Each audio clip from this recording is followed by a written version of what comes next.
Okay. Bueno, te voy a entonces a hacer cuatro preguntas. Una es, what was your motivation to participate? The second one is, why did you choose Australia as a destination?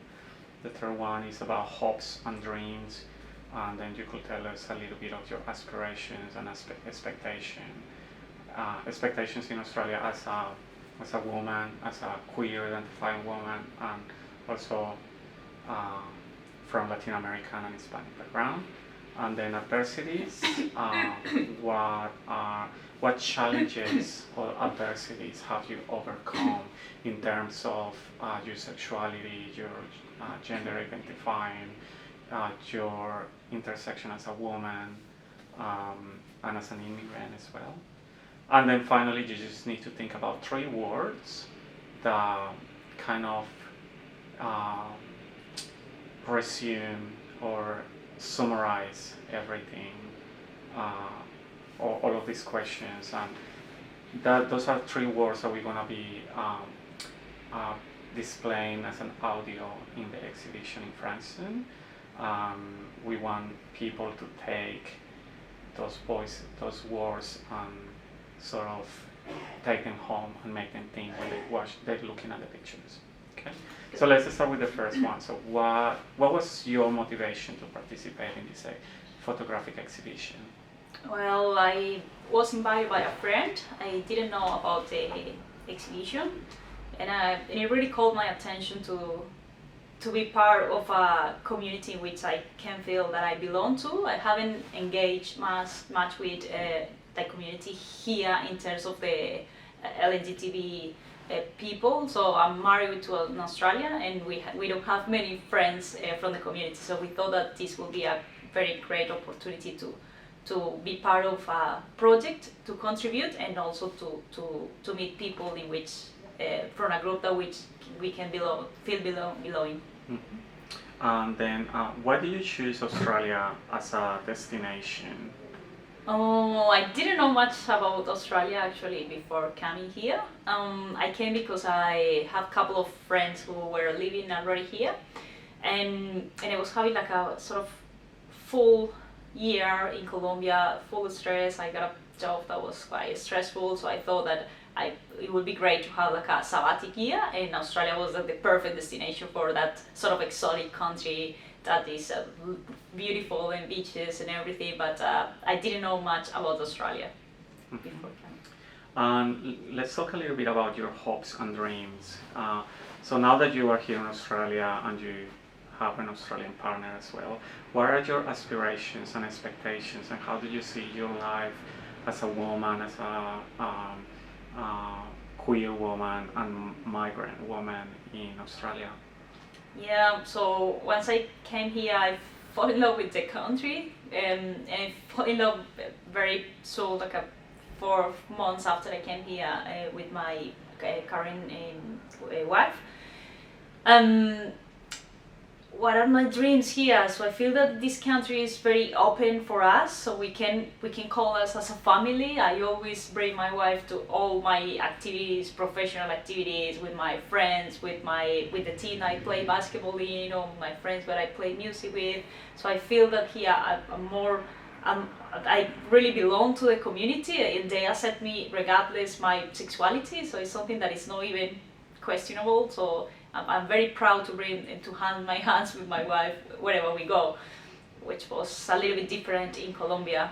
And so I really feel that I can be who I am and live my life authentically here in Australia. And my hopes are keep working in my professional development. I'm currently working for a city council here, and I'm more than willing and happy to keep working for the community, which is something that I'm really passionate about. Excellent. Let's talk a little bit about adversities and times of darkness.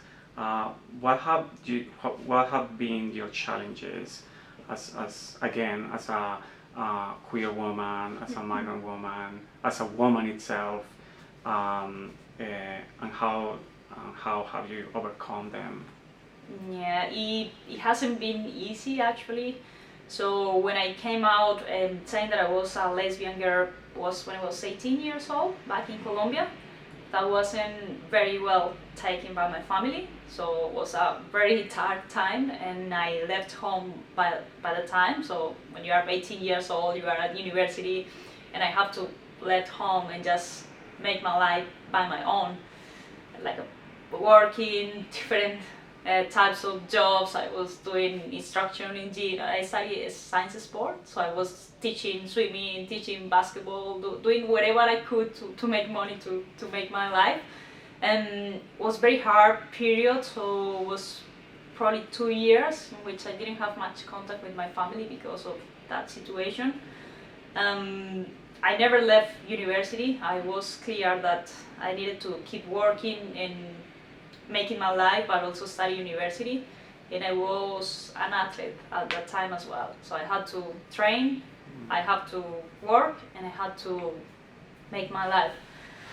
Oh, it was hard. It was very hard, but somehow I think that that situation put me in such hard times that I can feel strong now. So and I built up some resilience.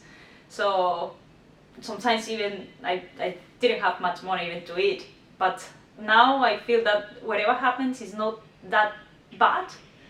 I mean, I feel I'm a very resilient person and I can adapt easily to the changes. And coming from a different country in which I didn't speak the language at all a couple of years ago,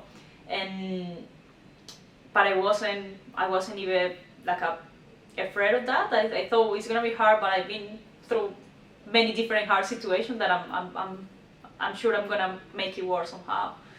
So yeah, it hasn't been easy, but I'm somehow thankful that I have had the opportunity to put myself like prove myself that I could overcome. Now my relationship with my family is a really great relationship. So sometimes I feel that being part of the queer community, you have somehow like a proof you are a good person, which is something that it shouldn't be like that, but it's somehow because you have like a stigma and you are like a stereotype that maybe you are not quite right. So you have to prove yourself that you are a really good person. And I found that I met so many people who are really lovely people.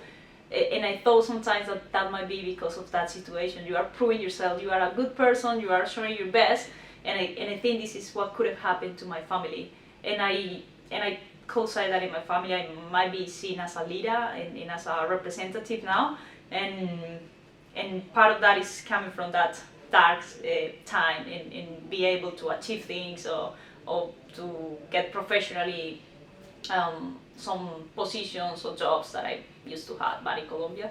Before I came to Australia, I was director of sport and recreation in my state, and so seeing that transition coming from nothing and trying to grow as a professional as well was like a part of myself telling a story that is my sexuality doesn't define me at all.